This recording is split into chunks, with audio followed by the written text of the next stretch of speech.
Tatlong OFW ang magkakahiwalay na inaresto sa Middle East kasunod ng pagbabahagi nila ng video online ng mga missile attack doon. Nagbitiw naman ang isang opisyal ng Trump administration na hindi pabor sa pag-atake ng Amerika sa Iran. May unang balita si JP Soriano. Nagpahayag ng pagkadismaya si US President Donald Trump sa mga kaalyado nilang bansa na ayaw makihalo sa military operation sa Iran. Partikular siyang dismayado sa North Atlantic Treaty Organization o NATO na binubuo ng mga kaalyadong karamihan ay mula sa Europa. We don't need any help, actually. In fact, we just put out a notice. I was watching over the last couple of weeks, and all of our NATO allies were very much in favor of what we did. All of the NATO allies agreed with us, but they don't want to, despite the fact that we helped them so much, I think NATO's making a very foolish mistake. Sa gitna nito, nagbitiw sa pwesto si US National Counterterrorism Center Director Joe Kent. Aniya, di niya masusuportahan ang gyera sa Iran. Taliwas sa mga dating pahayag ni Trump, sabi ni Kent, wala raw imminent threat ang Iran sa Amerika. At kaya lang daw sinimulan ito ay dahil sa pressure mula sa Israel at suporta ng ilan sa Amerika. Si Kent, na isa ring combat veteran, ang una at pinakamataas na opisyal ng Trump administration na nagbitiw sa gitna ng sigalot. Ang imminent threat o agad-agad na banta umano ng Iran ang isa sa mga katwiran na sinabi ni Trump kaya sinimulan ang pag-atake.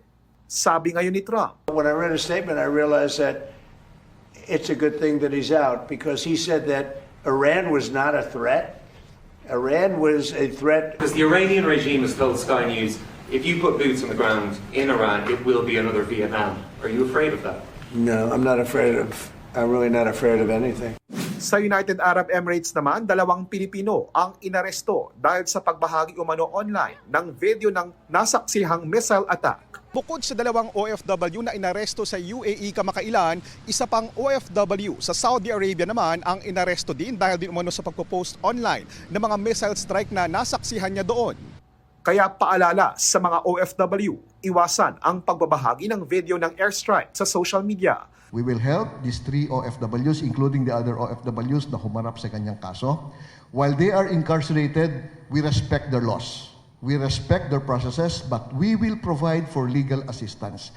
Libre po yung abogado na ibibigay natin sa kanila. Kasabay nito, tuloy ang repatriation ng mga OFW at iba pang Pilipino sa Middle East. Lumipad ang ikatlong government chartered plane na susundo sa kanila. Ang Pilipinas kaya na matibay na kaalyado ng Amerika, hinirita na ng suporta ng Amerika? Secretary, has the United States asked the Philippine government to support its military operations against Iran in any way? Wala pang hinihingi na ganyan ng Amerika sa atin, pero siguro I defer to the Department of Defense. At sila ang may kaalaman niyan at directly sila nakikipag-usap sa Department of War. Pero not as far as the Department of Foreign Affairs is concerned. Wala silang hinihingi. Ito ang unang balita, JP Soriano para sa GMA Integrated News.